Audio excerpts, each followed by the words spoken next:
Orang muslim tidak kenal stres, depresi, betul nggak? Penyakit-penyakit yang merusak akal.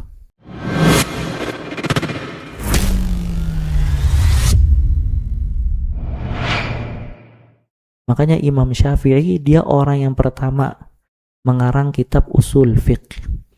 Ada dalam fikih namanya usulul fiqh. Itu yang pertama kali mengarang kaidahnya, salah satunya Imam Syafi'i. Sampai sebagian ulama setiap sujud mendoakan Imam Syafi'i atas jasa dia yang pertama kali membuat ilmu tersebut. Makanya ini menunjukkan pemahaman orang bertingkat-tingkat. Dan yang paling terbaik dia dikasih oleh Allah pemahaman yang luas. Dan tidak mungkin orang bisa mendapatkan pemahaman yang luas kecuali dia mengisinya dengan wahyu Al-Quran dan As-Sunnah. Makanya sehebat-hebatnya orang filsafat, ujungnya biasanya jadi gila orang filsafat itu.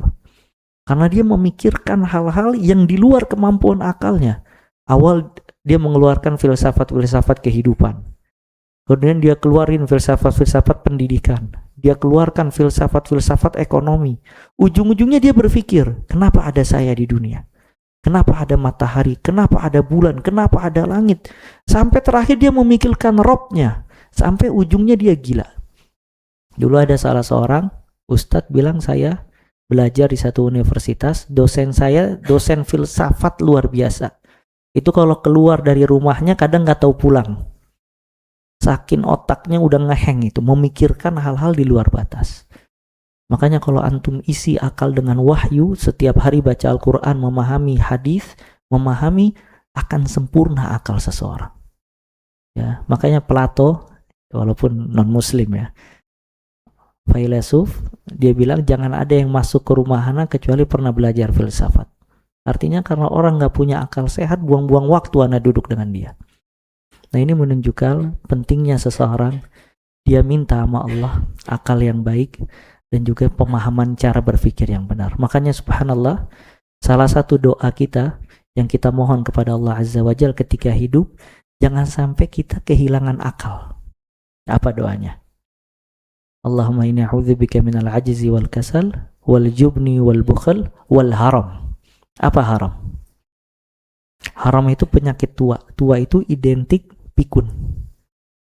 Ya, salah satu kita berlindung kepada Allah penyakit pikun. Pikun itu akal sehatnya dicabut oleh Allah Azza wa Jalla. Maka dia seperti mayat yang hidup. Dia tidak tahu harus buang air di mana, buang air kecil di mana. Dia tidak tahu si fulan dan si alan. Dia kadang keluar rumah tanpa arah dan seterusnya. Ya, kenapa kehilangan akal sehat? Makanya Nabi mengajarkan kepada kita doa agar dijaga jangan sampai kehilangan. Dan akal yang terus difungsikan dengan ketakwaan kepada Allah Azza wa Jalla itu sebab panjang umur. Ya. Kalau ada orang, dia cuma memperhatikan fisik, badan. Tapi akalnya nggak dipakai. Maka dia seperti hewan badannya kuat, tapi ininya kosong. Ya, akhirnya ya nggak bisa ya untuk memikirkan hal-hal yang bermanfaat. Maka disebutkan ada orang usianya panjang 100 tahun lebih. Ditanya, kenapa engkau bisa mendapatkan usia panjang? Apa rahasianya? Kata dia, aqlun quliba bihi muru'ah ma'a taqwallahi wa talabul akhirah. Salah satu kiat saya memiliki umur yang panjang, pertama akal yang saya jaga untuk menjaga kehormatan diri saya. Yang kedua, saya bertakwa kepada Allah dan terus meraih akhirat. Nah, artinya dia bertakwa dan mengejar akhirat. Di sisi lain, dia memiliki akal dan cara berpikir yang baik dan menjauhkan dia dari hal-hal mudarat. Makanya orang muslim tidak kenal stres, depresi, betul nggak?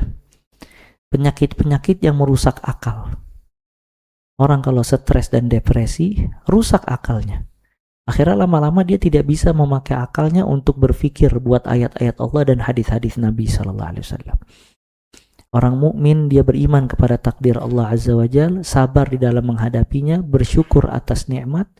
Orang mukmin berhusnudzon kepada Allah, yakin kepada Allah Azza wa Jalla, maka jauh dari penyakit stres, depresi atau yang semacamnya. Kemudian juga di antara keutamaan akal disebutkan ma'u'tiya abdun ba'dal Islam afdal min aqlin salih yarzuquh. Tidaklah seorang hamba diberikan setelah agama Islam melainkan dari akal yang baik, karunia dari Allah Azza wa Jalla. Ya, ini semuanya perkataan-perkataan yang ana ringkas dari kitab Raudhatul Uqala. Dan juga Ummu Darda, istrinya Abu Darda, pernah ditanya, ibadah apa yang paling sering dikerjakan Abu Darda? Abu Darda ini terkenal orang yang duduk di masjid, punya halaqah Quran yang banyak, ditawarkan kepemimpinan dia tolak, dia lebih ingin berdakwah dan berkhidmat buat agama Allah. Maka orang-orang bertanya, ini ibadah apa yang paling sering dilakukan oleh Abu Darda? Kata istrinya, at-tafakkur wal i'tibar. Abu Darda itu senang berfikir dan mengambil pelajaran. Dia baca ayat Allah, dia fikirkan dan mengambil pelajaran dari hal-hal yang bermanfaat. Jadi akal ini ibadah dari Allah Azza wa Jalla. Nah, di sini ada beberapa poin gimana kiat agar kita bisa memahami segala sesuatu dengan benar dan juga menyikapi perselisihan dengan benar. Ya, ini ana ringkas dari kajian Syekh Shalih Al-Syekh hafizahullah, judulnya Manhaj At-Tafkir fil Waqi', metode berpikir menghadapi realita. Yang pertama, agar kita memiliki pemahaman dan akal yang benar, jauhkan semua bentuk fitnah. Al-hadhr minal fitan. Jauhkan semua bentuk fitnah. Baik fitnah syahwat, fitnah syubhat, fitnah perselisihan, dan seterusnya. Semakin jauh kita dengan fitnah, maka semakin bersih akal kita. Semakin banyak kita masuk ke dalam fitnah, maka semakin rusak akal kita dan cara berpikir kita. Ya, fitnah ya ikhwah digambarkan sama Nabi SAW seperti apa? Kata Nabi SAW, badirul bil a'mal fitanan kaqita'il lail muzlimah. Bersegeralah kalian dalam beramal sebelum datang fitnah. Fitnah ini seperti potongan malam, seperti kaqita'il ma, seperti potongan malam yang gelap. Jadi fitnah ini gelap. Seseorang kalau terfitnah dengan dunia, dunia ini menggelapkan pikiran sehat dia. Makanya kadang dia kenapa mengambil cara pintas yang haram, dia tidak kuat dengan yang halal, karena lama prosesnya, akhirnya dia ngambil pintas, udah anak ngerjain yang haram. Dia mengatakan yang haram aja susah, apalagi yang halal. Kenapa? Karena tertutupi otaknya dengan fitnah dunia.